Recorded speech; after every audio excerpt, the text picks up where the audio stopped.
It would be a place for weddings, for anniversaries, Eids, Ramadans, you name it.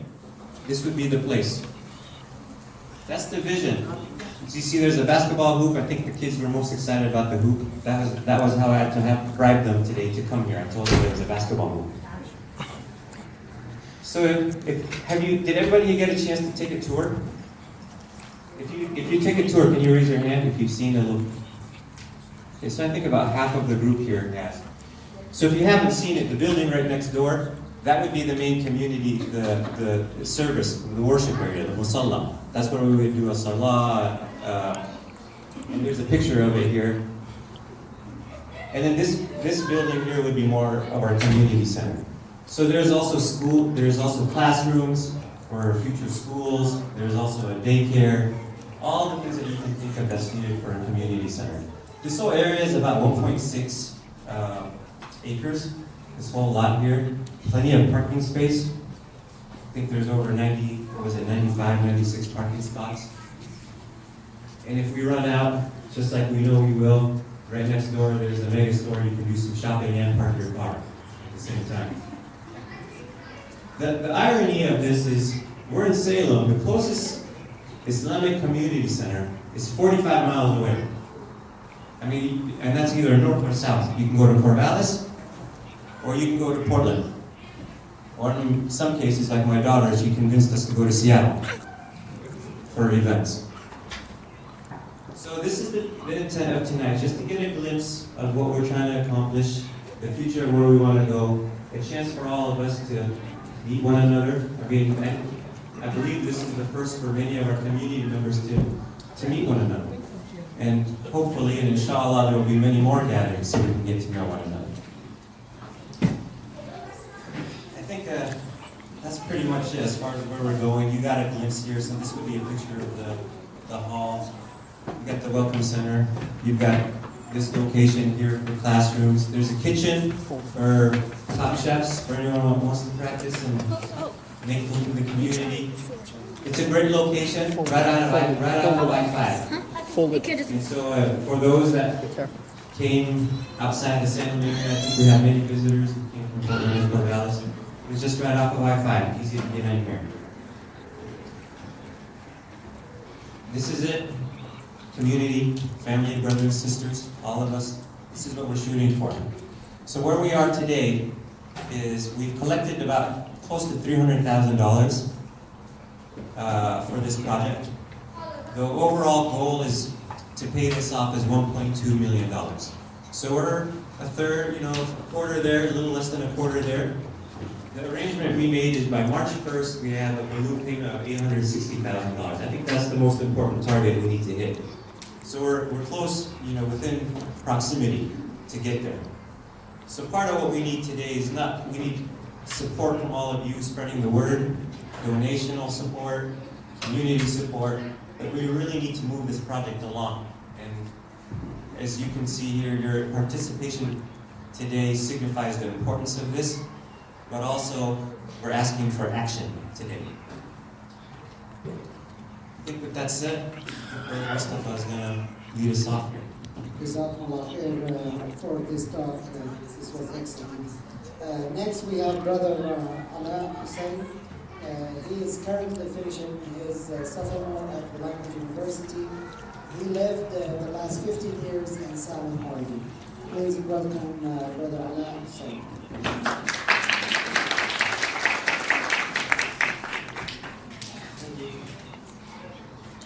Assalamu alaikum, brothers and sisters. My name is Ala Hussein. Before I start, I would just like to give thanks to the most merciful Most High. Alhamdulillah alladhi hadana lihada wa ma kunna linahtadi lawla an hadana Allah. Praise be to Allah who has guided us to this. Never could we have found guidance had it not been for the guidance of Allah. Although not my birthplace, Salem, Oregon is my home. I started kindergarten here and I'm now attending my second year at Salem University. In hopes that I don't make my speech too long, I'm going to cut to the chase. Although it was always my dream, although it was always a dream of mine to grow up around kids with similar cultures similar cultures as that. Sorry about that, I'm not a very good speaker. That dream is short-lived.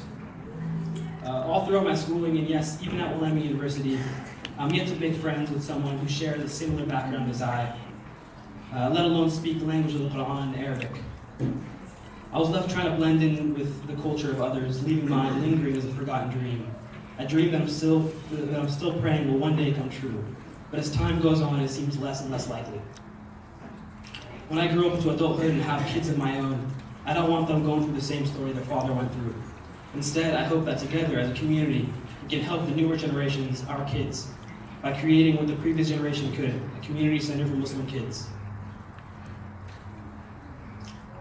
One in which the kids could get to know one another, learn together, and most importantly, grow up in a cultural setting similar to that of theirs. Help us make the forgotten dream a reality. The capital of Oregon, Salem, is counting on us. Thank you, and assalamu alaikum.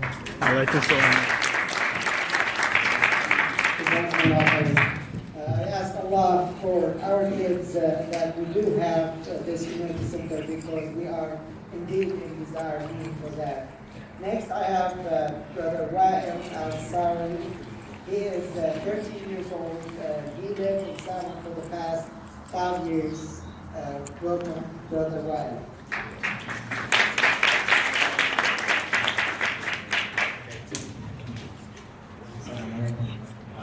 My name is Wanly Al-Sari. We are in the process of building a new masjid for the Muslim community. We have purchased a church that has many activities such as educational sessions, community forums, Friday prayers, and other activities. As well, we need approximately 1.2 million. This is very important. This is a very important location because first, it's the capital of Oregon, and students from all over the world can come and have a place to pray, have a good education, so that kids can read Quran. This is our only opportunity and could be the last. Whoever comes in, whoever helps us build a masjid, may Allah reward you a place in paradise.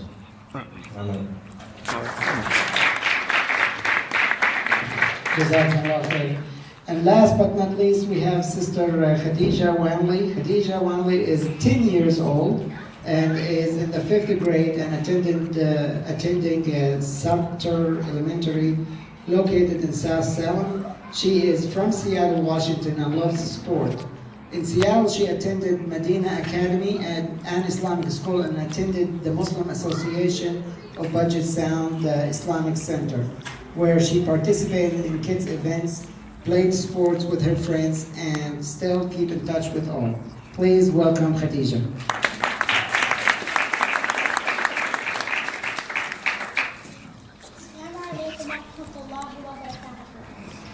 My name is Khadija Wanly, and I will be telling you why I think having an Islamic community center is important. I think having an Islamic community center is important because I want Muslim religion to keep on passing on over the years. Also, because when I lived in Washington, we had an Islamic community center nearby. And in Salem, we either take a 45-minute drive to Corvallis or Portland. Lastly, friends. It is very important to have friends, to support you, and etc. But I would like to have more Muslim friends. I recently have been thinking about getting better friends. My brother told me to think about having friends with the same culture and beliefs. I think he is right. I think children like me should be able to have friends that support you in Salem, and we should not need to drive to Seattle to see all my Muslim friends like I did last week. Thank you, Khadija. Jazakumullah khair, excellent work. Next on the program, I have a video I would like to show everybody.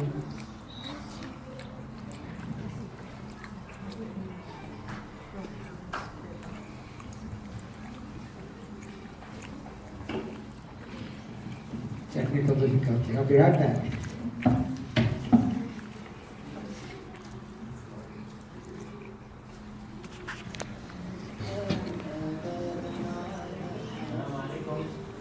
We're here in Salem, Oregon, the state capital, and we are reaching out to you to say Assalamu alaikum and also let you know about our community outreach, the work that we're doing together here.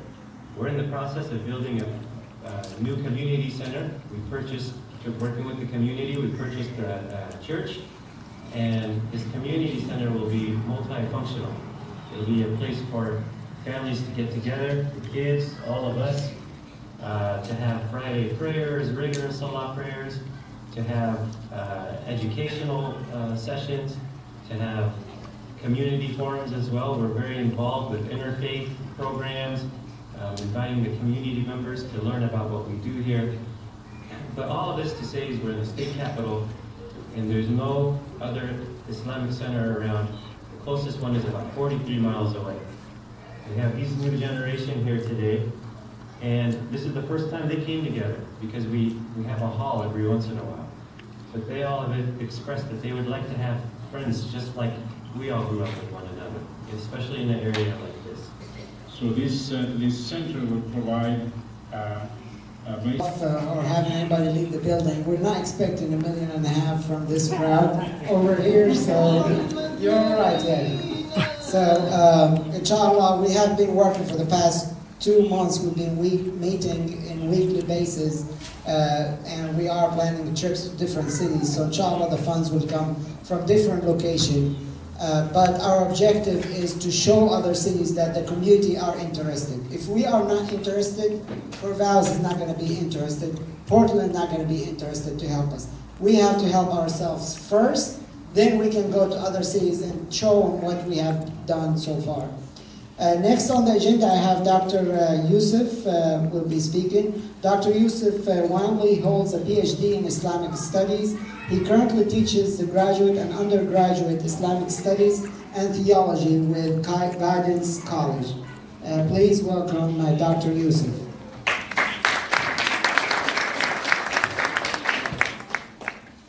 Good evening, ladies and gentlemen. So first and foremost, I think that we're going to go back in time a little bit, with the few minutes that I have to present here, just to give us a hands-on vision of the main goals surrounding the concept of having a mosque inside of the capital city of Salem. There's an individual in history by the name of George Bethune English, a very interesting fellow, graduate of Harvard, receives his master's in theology. During his time spent studying, he ends up, as you can imagine, cross-cultural referencing. So he'll go on the path of studying, for example, the Tanakh, including, in our context, the Quran. During his time, as you can imagine, some of the earliest translations of the meanings to English to the Quran were actually held by the forerunners, one might say the predecessors of the United States. Many of us know Thomas Jefferson, for example, the Thomas Jefferson Quran, translated into the English language, which is still in his library. Keith Allison swears his oath holding that particular translation of the Quran. And you have individuals such as George Bethune English, a friend of Thomas Jefferson, a scholar who goes about and studies the Quran. Now what happens to George Bethune English, this Englishman who was born in Massachusetts, he eventually decides to travel internationally. And during his travels, he goes to Northeast Africa, spends time there, and decides, you know what, as of now, I have appreciated the Islamic thought behind the concept of God. We like to call it theology. So he decides to choose the Islamic approach, Islamic monotheism, as a belief of his own. So he becomes a Muslim and he spends many years out there. By the time he comes back to the United States, he lives about a year or so and he passes away in Washington, D.C. Let's go back to where he was.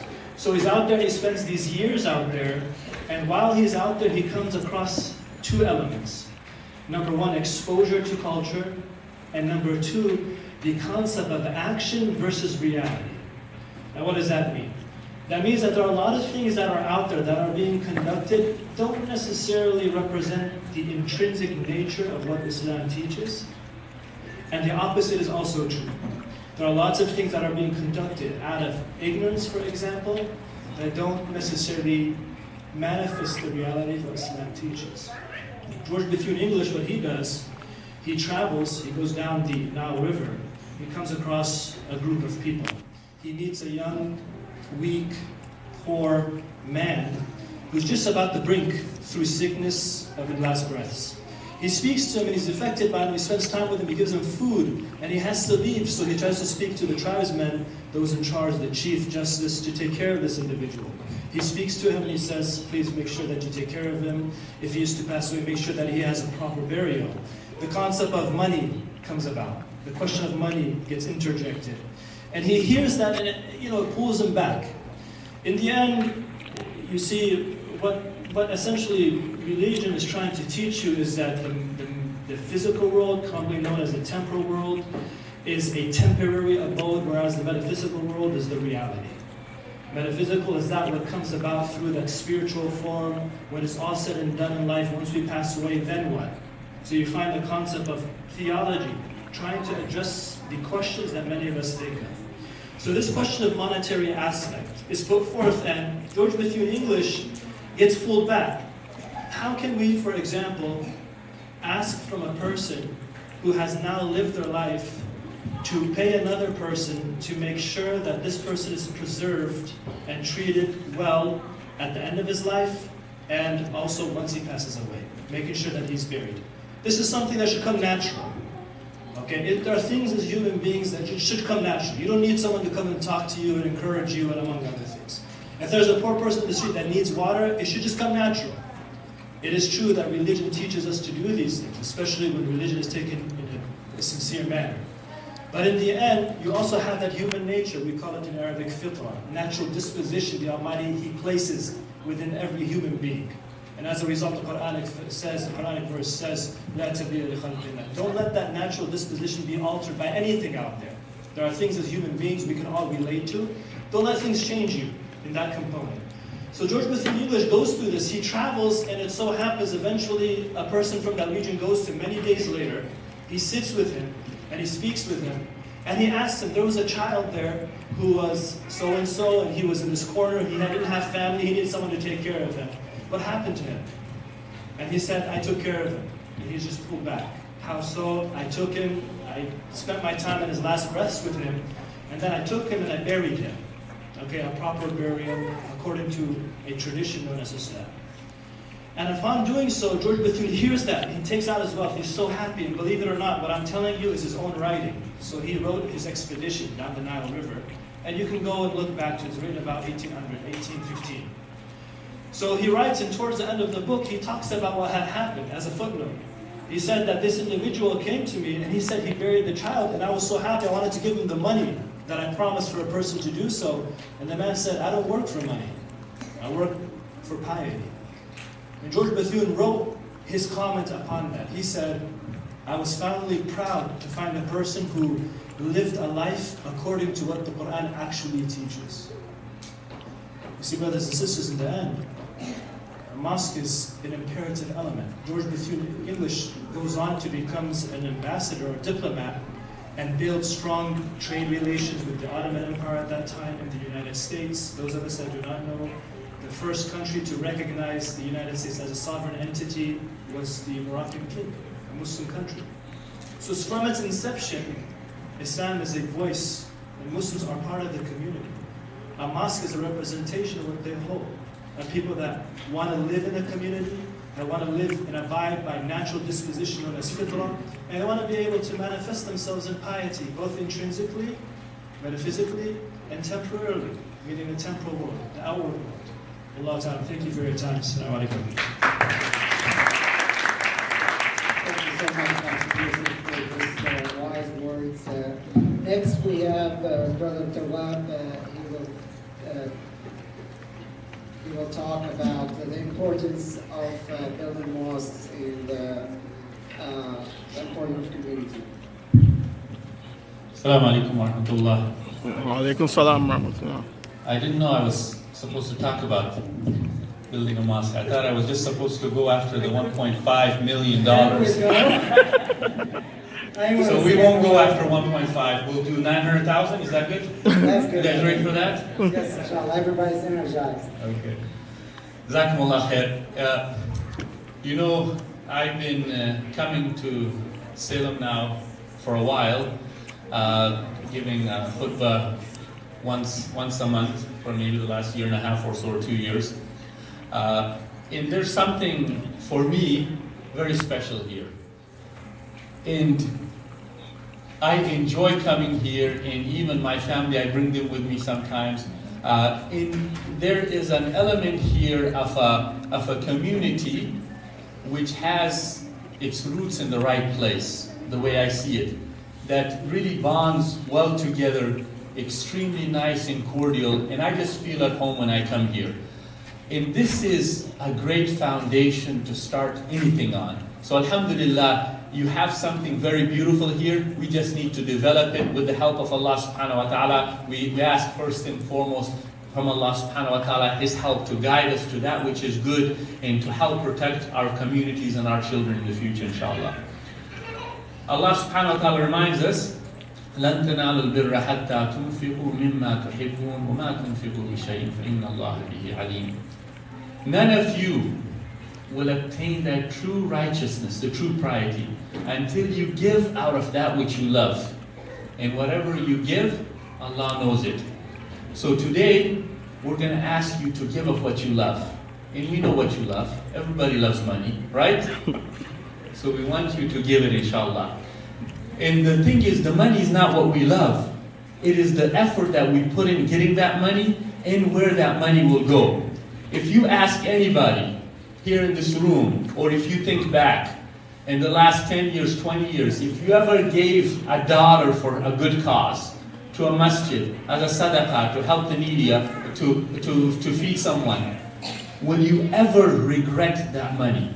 Did anyone ever regret giving that money? Is there one person who regretted, oh, I gave too much one time for a sadaqah? Anyone here? No.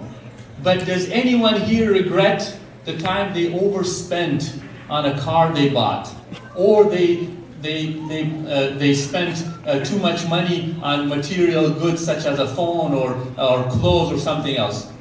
I don't want to put you on the spot, but a lot of people will raise their hands. So believe me, my dear respected brothers and sisters, whatever you give, especially to this community, especially as a sadaqah jariyah, continuous charity, because this masjid, inshallah, it's no longer a church. It will be a masjid, inshallah. Say inshallah. Inshallah. It will be a masjid. This masjid, you will reap the benefits of it until the day of judgment. Because inshallah, this will continue to be a masjid for generations. You know, whenever I took the tour this morning, I saw it has all of the elements that I would want in a masjid. The building itself is beautiful. Even I was talking to a few brothers today. There's ample parking. There is a community center. Even, subhanAllah, the direction is close to the direction of Qibla, where the way is situated. So it's by the will and the help of Allah subhanahu wa ta'ala. And I was telling Brother Rabia, 1.2 million, if you bought this land for 500,000, you couldn't build this structure for 2 million more. It's easily $2 to $3 million property, but 1.2 million is a steal. It's something for us, really good for us to invest in. But $830,000 or $860,000 balloon payment in March is a lot of money. 300,000. We have quite a ways to go. So in whatever way that we can do to make sure that this happens, we need to make it happen. So think about that in the coming weeks, in the next month or two, on how we can do that. But for now, we want to put you brothers and sisters on the spot a little bit. So we would like to ask for donations. So I'm going to start with something